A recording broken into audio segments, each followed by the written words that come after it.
Arestado huli sa pagpapabakal ng peking sigarilyo ang duwang promodizer sa Barangay Curbada, Kataingan, Masbate, alas 2:30 ng banggi ka nakaaging Biyernes, Disyembre 6. Pigbiston mga sospek na sinda alias Ronel, 34 anyos, residente kan Barangay Cabidan, Sorsogon City, asin alias Jerome, 35 anyos, residente kan Barangay Gilotongan, Kataingan, Masbate. Sigon kay Police Captain Estrella Torres, ang tagapagtaram kan Masbate Provincial Police Office. Ang punong barangay kan Barangay Mintak, Kataingan ang nakapagsumbong sa indang opisina. Domingo, Disyembre 1 kan mapabakalan subuot nin duwang suspitsado ang ina ka naunang bita na punong barangay na may pagrugaring na tindahan. Ninpig kakarkulong abuton sa 47,690 pesos na kantidad nin peking sigarilyo. Huli sa kadudadudang presyo, nagpatabang ang opisyal sa mga kabarangay kaini na mahanap ang mga sospek alagad dain na nahiling pa ang mga ini. Alas 2:30 nin hapon kan Disyembre 6, kan mahiling ang mga sospek kan bayawon kan biktima sa Barangay Poblasyon, Kataingan na nagpapabakal nin mga sigarilyo sa mga tindahan, duman hasta sa maaresto.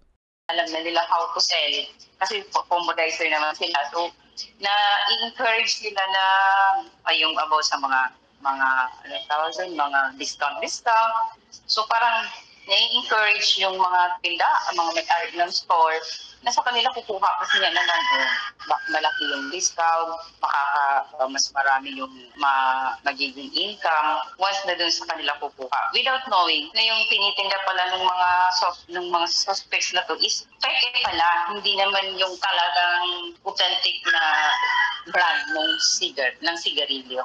Kasabay kan pagkakaaresto, nakumpiskar man sa duwang sospek ang 10 rim nin peking sigarilyo. Binerify. Hindi lang naman nag-rely dun sa report ni Kapitan. Inano pa din, ma'am, hinanapan sila ng mga pertinent documents na magpapatunay na legal, kaso wala silang pinakitang papeles. So, yun, hinuli sila, ma'am, at dinala sa police station.